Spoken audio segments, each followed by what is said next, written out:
Hi, everybody. We're back, and thanks for sitting in with us and being patient again. As I mentioned before, we've skipped a couple of weeks here without actually being live, and of course, this is live whenever you watch. So we've actually had a couple of down weeks, and thank you, Variety Talk family, for being patient and hanging in there with us as we just went through a few changes.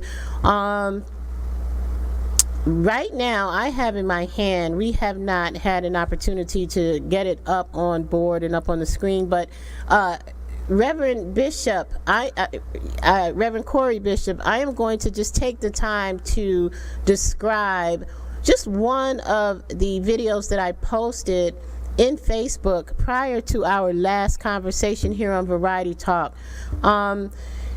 My purpose was to give a balanced view to the audience and to those who would be watching the incidences that were taking place with the police and the civilians from the civilian point of view, and then giving a synopsis of the incidences of where the police actually come in and try to assist and be a part of civilian groups, such as joining in on picnics and dancing and helping people tie their ties and doing things that are outside of what is called for by the police officers. So this particular one took place in the city of Cincinnati, Ohio. So what I'm going to do is do something a little bit outside of what we do here on the channel, because we have not had a chance to put it up, but I'm going to play it. All right, so let's just give this, this is probably like a 2-minute video, and I want to play it and give me an opportunity to, just give us your feedback on it. All right, here we go. Walk up down the street, give me a cappuccino. This is what we have to go through in Cincinnati. Harassment. Can't even be a black man. Enjoy your morning, because the police gonna harass you. Cincinnati, Ohio. Can't go buy a cappuccino downtown. We're gonna get harassed from the police. Walking down the street. Cop just asked me, do I have a problem? I need to stop right there. Sir. And what's the problem? I'm about to cross against the cross. It says walk. It says that. I'm trying to walk right now. Sir, you were scaring me, sir. I don't know why you're following me. Okay. Anyway, you follow me all the way down the street just so you can get stuff down for me. Oh, I don't have to sit my stuff down. Here's my ID. I'm getting my ID, man. Don't fucking touch me. I told you. Why are you touching me? I can get my ID out of my pocket. I'm not asking you to reach for anything. Okay, you talking about sit my stuff, man. I don't have to sit my things on the ground. This is my phone and my cappuccino. I don't do anything. Hey, bro, I don't have to sit. No, I don't have to. You are violating my constitutional rights. You are violating my constitutional rights. You are violating my constitutional rights. You are violating my constitutional rights. You are violating my human rights. You are violating everything. Man, please record this, bro. Please record this, bro. Record this, bro. My phone's still recording. Put your hands behind your back. Record this, bro. Record this shit, bro. You violated my constitutional rights, my civil rights, my human rights. I said you do nothing. I don't resist this shit. I don't resist this shit. You touching me for no fucking reason. You fucking pig. I didn't even do shit. You harassed me all the way from down the fucking street, and I didn't even do nothing. You followed me, and it's recording on my phone, and it's still recording. And you gonna touch my phone, bro? I'm trying to get on the radio. I didn't even do shit. I didn't even do nothing. He followed me all the way up the store, asking me, do I have a problem? No, he's violating my constitutional rights, my human rights, and my civil rights. I know this. I got 13 years in the fucking penitentiary. You can't do this stupid ass shit to me. He followed me. No. He violated my fucking rights. He followed me all the way down the store. I came out the store, bought my fucking cappuccino. He followed me and my friend all the way down here. He said, you got a problem? I turned my camera on. I said, I can't even get a cappuccino. He told me to lay all my things on the floor. I'm getting harassed. All this shit. Yeah, I swear to God. Man, watch. We do this shit every fucking day. All right, so Reverend Bishop, I heard you say that you couldn't hear it pretty much from where you were. You have it? Do you have it on where you are right now? Were you able to capture any of that? Sadly enough. Well, I'll give you a synopsis of what took place. There was a gentleman in Cincinnati, Ohio, on a Sunday morning who was walking down the street with a cappuccino, and he felt somewhat threatened, and so he turned on his video camera and began to speak into his camera, letting people know that the police were following him, and he showed the public that the police were following him, and they were on bikes. And just as he was letting everyone know that, within minutes they were behind him, and they arrested him without comments or anything. They just basically arrested him.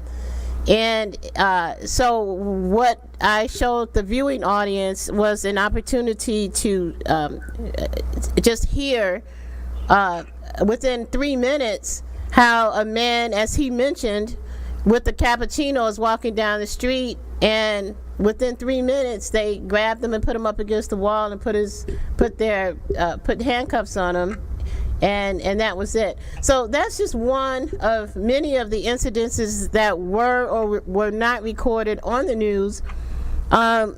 What is your take on not only an incident like that, but all of the other ones that are being so that are just so popular in the news? What direction is Thumbs Up taking to work on things like this?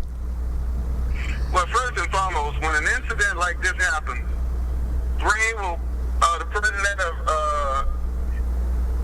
the Houston Police Union would call me in, and we would look at the footage.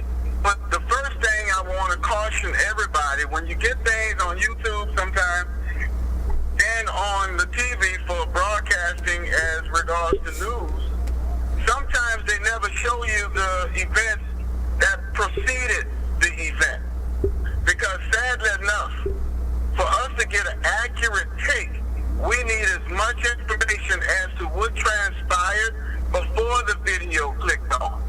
Because sometimes when the video is running, it looks terrible on one end or the other, but it's very vital for us to find out the fact in regards to what led to the incident that we got a chance to view. Now, in that, once we start getting as much information as possible, if we know that the officer that was dealing with the person in the community was off, not doing his job appropriately, etc., crossed some lines, that's when he's held accountable and should be brought in the right way by whoever his supervisor is. Vice versa with the community. Because sometimes incidents is good for us to learn from. There are certain lines neither side should be crossing.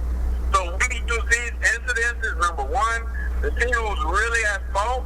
Number two, to see who we need to help in regards to educating them on what not to do if this happens to you, whether it's the police side or the community side. Absolutely, absolutely. And I can concur with the fact that we did see one side of it, and that's why videos and tapes and everything else are so important these days, because I'm sure that there can be other sides to it that have led up to it. How much time do you spend on police on civilian incidences and civilians on civilian incidences? How does Thumbs Up handle just the violence in general? Well, one of the things we try to do when it's civilian on a civilian is try again to go and help the civilians understand that, look, we're not in a war against each other, but sadly enough, sometimes based on where you were raised, the culture you may have been in, the country, you might start to think that we're actually in a war against one another. And sometimes we need to just be educated to let us know, look, we're not fighting against each other. We have to learn to fight with one another versus against one another. Now, before we can get them to appreciate that step, there's a step prior. sometimes when somebody has been calibrated a certain way and conditioned, then I'm sorry, when they see you, when they see a person from a certain side of the city, a certain race, a certain gender, they automatically think war. So before you get to that, you got to help them with their psychological damages that has been implemented and influenced them by, because it's the psychological scars. Then if they haven't had true support or true love, it's just so many different things that can bring a person to the brink of not having no seemingly respect or care for the other individual's life. It's more than one reason is what I'm trying to say. It's a complex of reasons. And the thing that Thumbs Up does, we try to go in and find out what is the thing that led this person to the brink of not having no respect or regard for another person's life. Wow. So and you know, really it sounds very simple and yet complex at the same time, but the simplicity of it all is so awesome. And I guess that's why you are the Christian psychotherapist, because it's basically what led to this? What was the nucleus of the problem? How did we get here? That's really, really big. We're going to take another quick station break, and when we come back, you know, Lamont McLemore from the Fifth Dimension was on with us, and he has put together a wonderful song entitled Ceasefire. And we're going to try to see if we can find that, Scotty, and play it when we come back. Everyone, you're watching WCOBM.TV. This is Variety Talk live in Las Vegas. I am your host, Linda Leak, and you're sitting in with the Bishop Corey Wilson from Houston, Texas. We'll be right back.